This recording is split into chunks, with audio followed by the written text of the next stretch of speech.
heroin.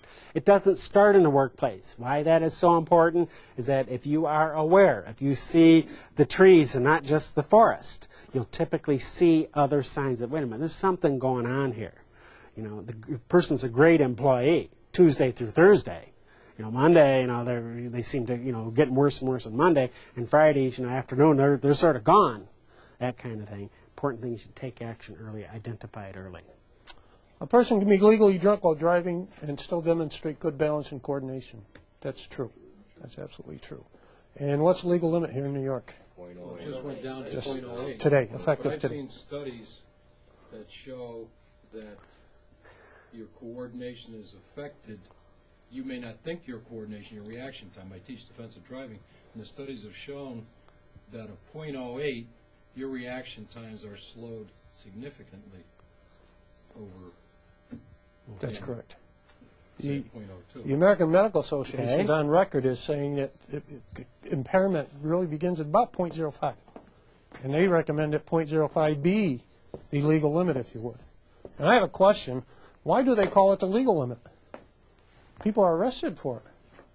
Why do they not call it the illegal limit? Put the stigma to it. I honestly think that people think, well, it's a legal limit, so I'm legal. I heard him say, I'm legal. Okay. But why do they not call it the illegal limit? And it just went to 0.08 today. How many here did not know, and of course we realize there's some law enforcement here, but some people do not realize that from 0.06 until today, from 0.06 to 0.099 here in New York, you could be charged with driving while mobility impaired. You're given a summons, you can go to court, you can go to jail, you can do all of the whole 9 yards. You're under arrest. So why do they not call it the illegal limit? Okay. So the answer to that question was true. And one of the reasons for that is that T word. Remember that? That's tolerance. And the law used to be a 0.10. In fact, it was 0.10 throughout the country, and it's dropped. We had people at 0.10 that still could have good balance and coordination. We're going to have even more people at an 0.08 that have, at least apparently, now I would agree that you hook them up to sophisticated reaction time and hearing and peripheral vision kinds of instruments, and you could detect it as low as an 0.02. But if you think of it, why do people drink? Do people drink because, you know, I really like to have this gait ataxia, which is a fancy word for, you know, putting your legs apart so you don't fall. Or, you know, look, why do you drink? Slurred speech. That's what I like. I mean, people don't drink for those reasons. They drink for changes up here. Those things go first. Yeah. Make you feel better, but where? What part of your body do you want to feel better? Absolutely. In fact, if you think of it, if you say, well, is this going to be an abused drug? Only drugs that people really abuse. They might misuse things, not take them appropriately, but the only ones that people abuse are those that are going to make them feel good up here. Those are the ones that are abused. And it makes sense. You abuse for effects on your brain. There's two things people want when they do drugs. They want to feel good, and they don't want to get caught. Those are two things that they do. Okay. I would add a third thing, and they don't want to feel bad when they stop using it, too. Because that's like positive reinforcement. It feels really good when I take it, and if I feel really bad when I don't have it, what does that encourage you to do? Do it again. Yeah, it's positive reinforcement, and it's negative reinforcement. And, you know, we do that even raising kids or training animals or whatever, too. You know, reward for good, punish for bad. That kind of, it's sort of like the body's way. Alcohol in your brain, okay? The sequence of mental growth, the very first thing is your vital signs. And then next comes your muscle control and then judgment. When you start getting alcohol and or other drugs involved, it's the last thing in is the first thing to go. So the very first thing to go is your judgment. And if you That's why you're taking it. Yeah. And if you continue to drink, what's the next thing to go? Muscle control. The obvious falling down, stumbling drunk. And we all have heard of alcohol overdoses and deaths. Okay, your vital signs will shut down. Your vital functions will go. That's right. It's a very, very important concept if you understand this, because in terms of identifying somebody, and I've heard supervisors, I've even heard, they're not that bad. I mean, you know, they weren't staggering.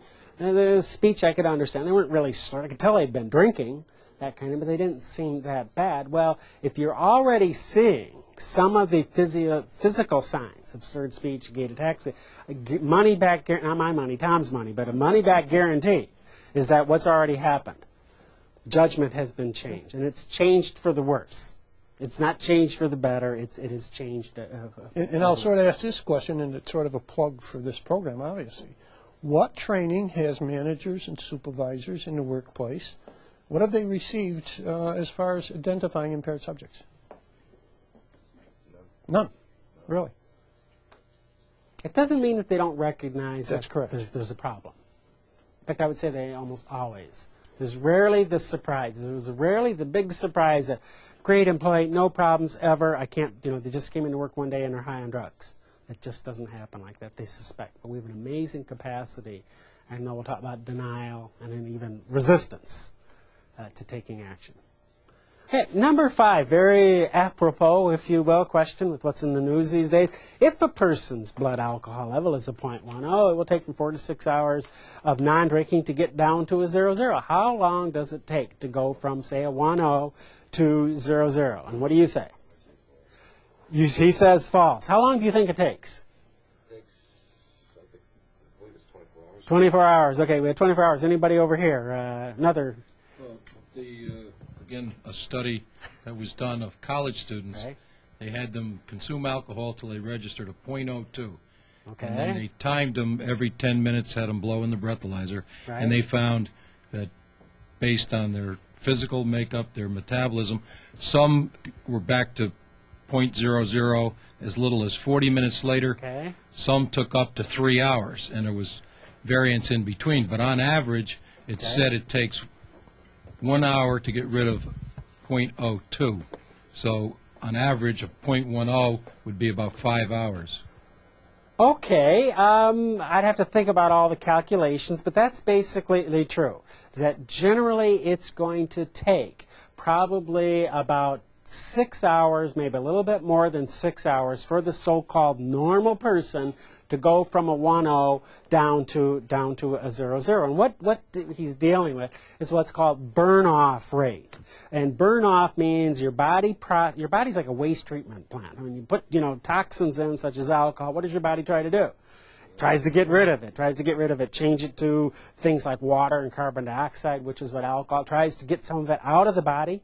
You breathe some of it out, you urinate some of it out. You might even sweat some of it out, not very much. So the body tries to get out of it. But the general burn-off rate is about .015, and it's actually a percent per hour. About 0.015% an hour, and through just simple multiplication. If you did say, well, let's see, if that's per hour, and it stays the same pretty much from hour to hour to hour. Not a lot you can do to speed it up. There are some differences in people, but not a lot you can do. You could say, well, let's see, times 6 hours, what does that calculate out to? Somebody's got to calculate it, 0.09. 0.09, which means if you started at a 0.10, you got rid of an 0.9, is that probably even 6 hours later, you have still some alcohol in your body. And that's generally legally, scientifically accepted. And there are ranges. I've seen .01, which is one of the scenarios we heard. I've seen some people that are fast metabolizers, if you will. I'm proud of it, too. I'm a fast metabolizer. And how did they typically get that? They might have developed some physiological tolerance. Like any parts of the body, though, you overuse it, what tends to happen? Breaks down, yep. In fact, there's an organ in the body that, if you've been a long-term drinker, that, the liver. And I've seen people, and I saw it when I worked in the healthcare field, is that people, their livers would break down. And it's like, they drink, and it just stays in the body and just floats around until it gets directly. One of the operative words I think we should add here is average rate of elimination is average. And that's, like Tom said, he testifies in court as an expert witness. I've testified in court as an expert witness. And when I say that the average rate of elimination is 0.015% per hour, nobody challenges it. I know a lot of the written material from the insurance companies and DMV says it leaves your system about the rate of about 0.02 an hour. Okay. I think we've always been taught in math to round off.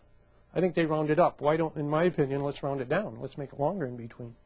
Okay, but they didn't. And this is the accepted average rate of elimination. That's right.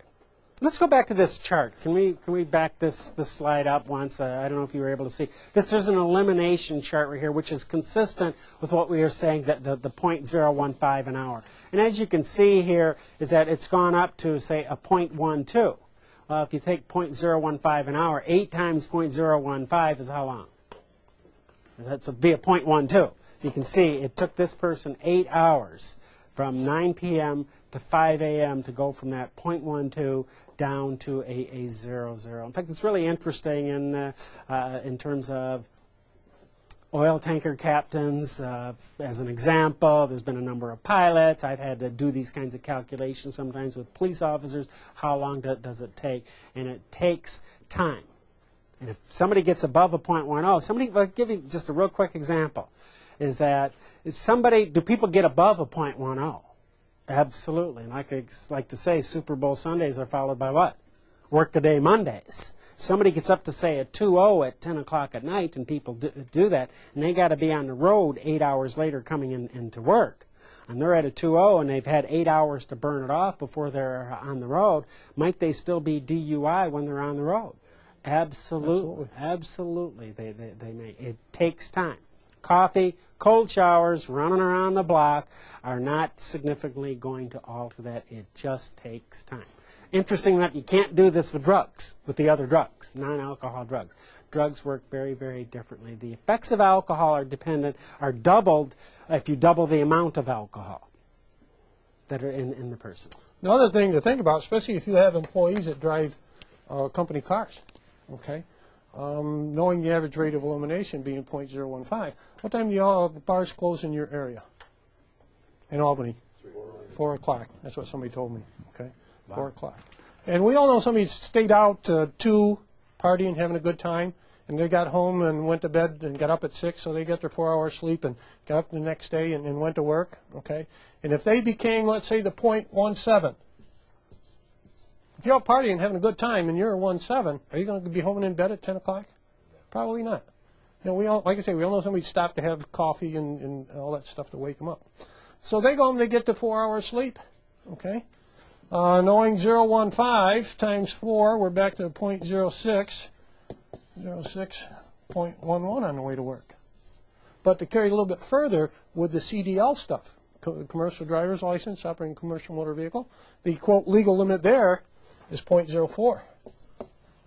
So even if they do not become, quote, what used to be the legal limit of 1.0, let's say they're only a 0.9, and this still applies. You take 0.9 and you subtract the 0.6, there's still a 0.3 in the morning. They show up if they have to be randomly tested as they're done. They're not going to be able to operate their motor vehicle that day because safety-sensitive position.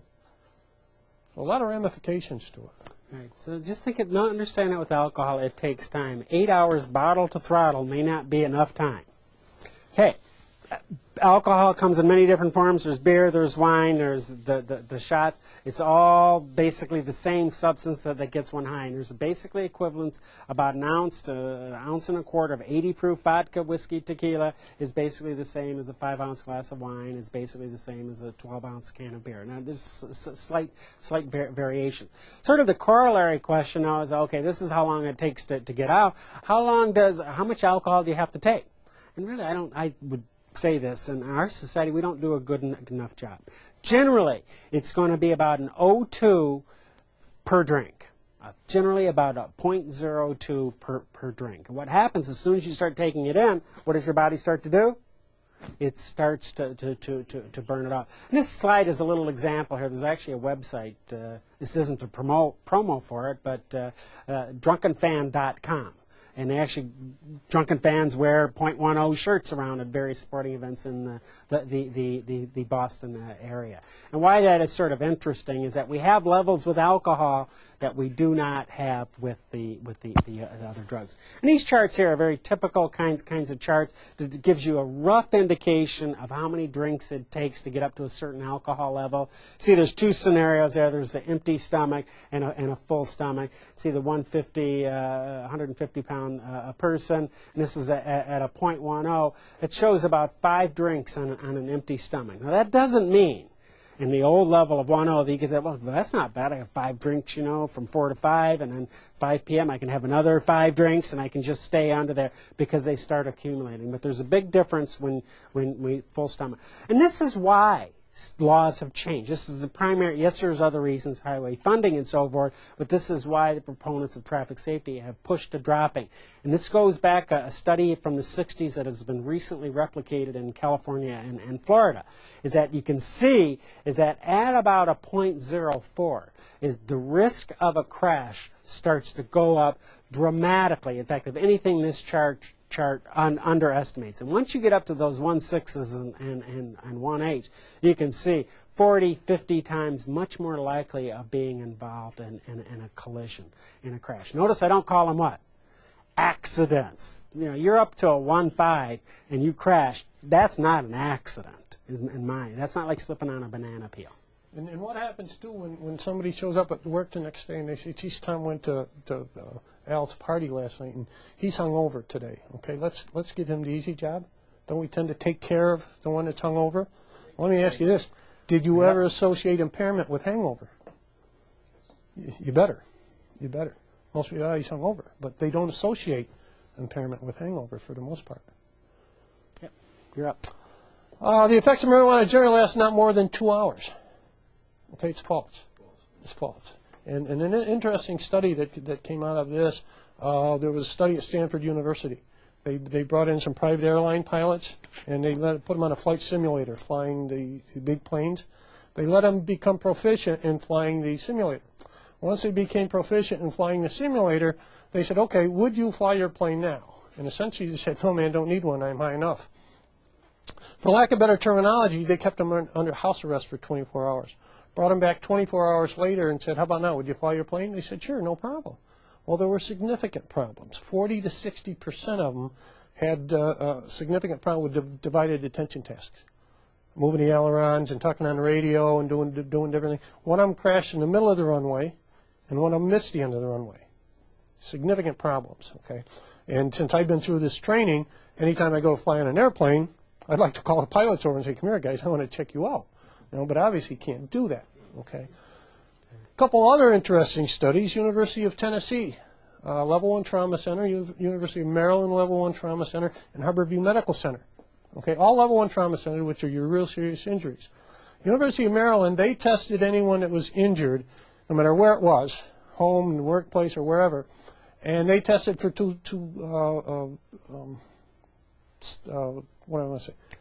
substances. They tested for alcohol and marijuana. And the surprising thing that came out of that is 33.2% of those that were injured had alcohol in their system. 34.7% had marijuana in their system. Now, does that mean that, hey, a third of the population out there is impaired on something? No, we can't draw that conclusion, but we can draw the conclusion that a third of the population out there being injured is impaired on something. Question, sir? Did they indicate in the study how many of those injured had both alcohol and marijuana in their Not in that study. University of Tennessee, they tested anyone that was involved in an automobile accident. Driver, passenger, pedestrian, no matter who it was. And let's see, it was 16% of those that were tested had alcohol in their system. 18% had alcohol plus drugs, and I don't know what the breakdown was there. And the surprising thing, 22% had, 18% had the drugs. 22% had alcohol, come on here, alcohol plus drugs.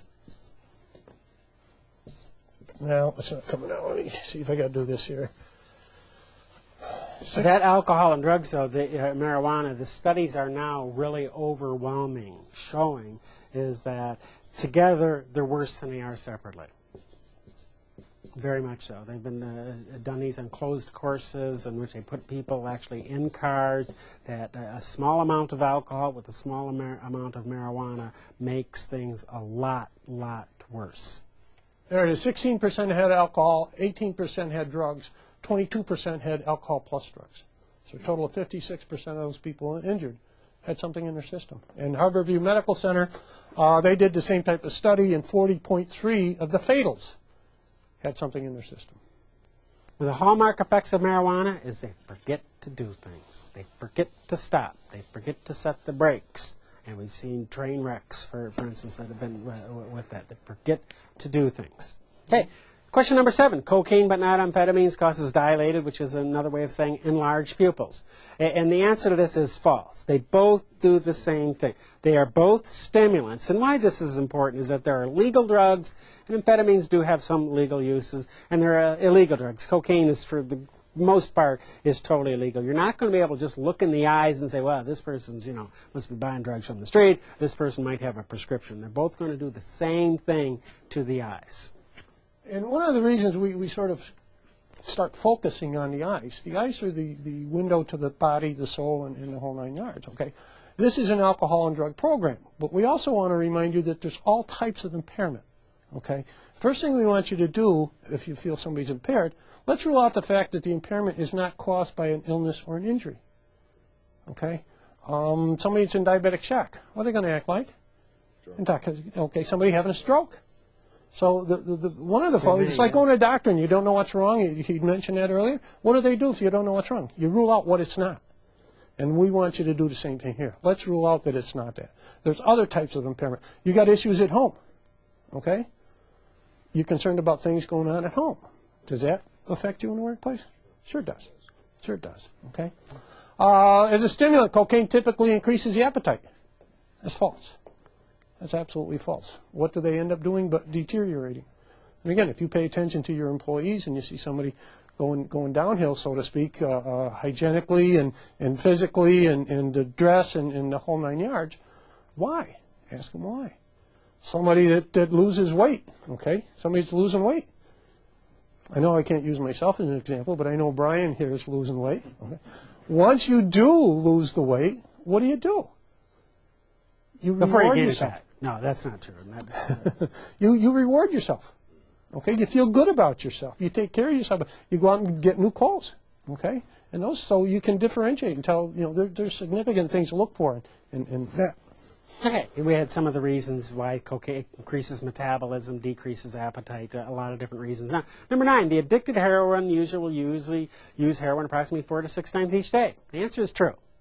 The answer is true. If you're addicted to heroin, you don't have a day off, you don't have a vacation, you don't have holidays off. At least, if you do, we call it jail, or treatment, that kind of thing. But once you're dependent on something, in fact, you look at that 4 to 6 hours, how does that fit in with most people's work schedule? Actually, pretty darn good, because it means what? Before work, 4 hours later, what's it time for? Maybe a lunch break, that kind of thing. 4 hours later, what's it time for? That kind of thing. And believe me, there has not been any profession, even my own, in which I haven't had people that became dependent on heroin. Heroin, I mentioned, like the speedball, 4 to 6 hours combined with cocaine, much shorter acting drug, 15 minutes. And that's why you can see how the heroin was accumulating if he was getting repeated doses. It wasn't burning off. Unlike with alcohol, you can't say, well, like with alcohol, I can just double the dose and I'm going to be high for double the time. You can't do that with the non-alcohol drugs. You can't just say, I'm just going to have a double dose. I can't afford to be going out at my lunchtime and somebody's getting suspicious. You just can't do it. You wind up bringing it into the workplace and using it. The whole pharmacokinetics, pharmacodynamics, if you will, are very different. One of the reasons, too, if you remember, Tom said that initially when they start doing drugs, that's only recreational, man, I'm only going to do it at home. The body gets used to a certain amount of the drug in the system. Any former smokers here? Or anybody does smoke? Okay.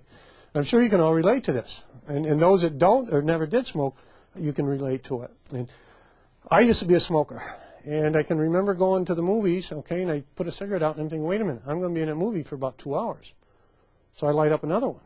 And I put it out as I'm walking through the door. You're smiling. Am I hitting a nail on the head, so to speak? So you go in and you sit down an hour and a half, 2 hours, watch the movie. When the movie's over and the credits start rolling, you reach in your pocket, you get the cigarette out. You got it in your mouth before you're walking You stand out up, of the theater, you're walking right? up the aisle, you get the lighter out. And the minute you hit outside, boom, okay? What happens is the body gets used to a certain amount of the substance in your system. And once it starts falling below the maintenance level, as we call it, the body starts craving it. Speaking of smoking and withdrawal, there is a new study that just has been reported within the last month regarding smoking cessation and time estimation. And basically what appears to happen, if you're a smoker and you abstain for 24 hours, that your ability to estimate the passage of time decreases. And so what this means is that you're waiting behind somebody at a light that has changed to green. Of course, in Boston, you know, fraction of a second, they honk anyway. But really, the time, it seems like a minute's gone by when only maybe 30 seconds has gone by. Some interesting things, and you get over that pretty quickly. That's not a reason to continue smoking. So, you know, that kind of thing. Is smoking a hard habit to kick? It is terrible. You talk to people, and when I worked in the health department, heroin's easy. It's the cigarettes that are tough to get off. I quit a dozen times before I quit. You have to be ready up here, I think. Yeah, you have to make. In fact, it's interesting, and that is true. Is that I've read once that the average smoker takes them 7 times of trying to quit before they actually quit. Same thing is somewhat true with the other drugs. Is that first time of treatment generally doesn't take. You learn stuff each time. Now, I'm an ex-smoker. I mean, I learned. That I couldn't. Okay, number 10 years, Tom. Pupils of different size on the same person indicate probable PCP, or phencyclidine intoxication. How many truths? How many false? Crazy drug, right? Nobody knows. It's false. Okay. There's not a drug out there that will do that. What is that indicative of? Somebody even mentioned the term earlier, that it could be indicative of. Concussion. Could head be. Injury. Concussion. Okay, head injury. How about stroke? Okay, so we're back to... Not diabetic. Yeah. Not diabetic. We're back to the thing about there's all types of impairment. Let's figure out what it is before we consider alcohol and drugs. You should be obviously just as concerned with the health and well-being of your employees, okay, as you are about if they're doing substances. Right. And people in all jobs that bump their heads, they get injured. Whenever one side of the body is doing something different than the other side of the body, they start being aware of medical conditions. You see people with strokes, and one leg might drag behind the other. They smile with one part of the mouth up and another down. That's how my mother used to. I'd have her raise her arms. This is how she would do it. One side of the body was different than the other. That was a sign of a stroke. Number 11, when faced with a dangerous situation requiring immediate action, the pupils of the eyes constrict, allowing more acute vision. The answer is false. In fact, the pupils do what? They dilate. They get bigger. It's what's called a fight-or-flight response of the body. This young lady here, the Rolling Stones had a song, Can't You Hear Me Knocking? And they talked about the girl with the cocaine eyes, if you remember that. Cocaine eyes. Well, this is an example of the girl, the woman, the lady with the cocaine eyes. And if you look at her pupils, and that's the black part of the eye, very, very enlarged, very, very big. Does she look sedate? Or does she look alert? She looks alert, hyper alert. Why that is important is that there's an expected, normal, physiological response to danger. Certain things happen. Our pupils get big, our heart rate goes up, our pulse rate goes up, we start to perspire because it cools us down, our blood vessels constrict in our extremities. My grandfather in Tennessee used to say, warm hands, cold heart. Or was it cold hands, warm heart? One or the other, but it works, I guess, both ways. Heart's going fast, but your extremities are cold because actually your blood vessels in your extremities start to constrict. That's an appropriate reaction. And that even dangerous. The IRS calls you up. You know, we'd like to talk to you. Maybe they have found extra money that they forgot to put you in your refund check. But I guarantee you, maybe your supervisor, you know, from NYPD calls you. And, you know, maybe they want to give you some medal. You know, it's internal affairs. You know, so there's lots of different things. That's a stressful situation. If I shook your hand, then, hey, what are you doing here? I bet your hand would be what? Your hand would be sweaty. You'd be perspiring a little bit. Normal physiological reaction. It's expected. It's typical. It's normal. Think of a drug-induced one, though. That's responding to the drug. Cocaine, amphetamines, they actually mimic. They're called sympathomimetics, which is a fancy drug for mimicking what happens with the appropriate physiological response. You want to know the effects of cocaine, methamphetamine? Think of when you're suddenly faced with danger. Except what? As long as that drug is there, you're still reacting to that. Yeah. And it goes back somewhat to quiz question 1, for anyone that answered it true. Once the drug is in your system, it reacts in the body the same way. A particular drug reacts the same way on everybody. It's below the level of consciousness. Another example I like to use, too. Do you ever driving down the road and all of a sudden you look in the mirror and you got the red lights going? behind you, okay, what happens? It's automatic. The heart rate goes up and the perspiration and then all those. It's Being former, I don't even like it. You know, when I'm on. okay. We talk about the eyes. This is where we're going to do the. We talk about symptomology. We're going to talk about symptomology, okay? And do you ever watch cop shows on TV? Okay. And what do you see them doing is something like this in front of somebody's eyes. Okay, doing this here.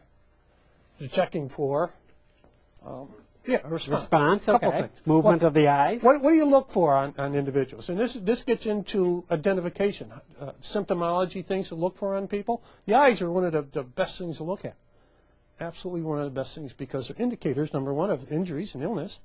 Okay, you get the unequal pupil size. It's an indicator of. Sure. So Not intoxication, different pupil sizes. That's head injury, injury stroke, or medical problem. Okay.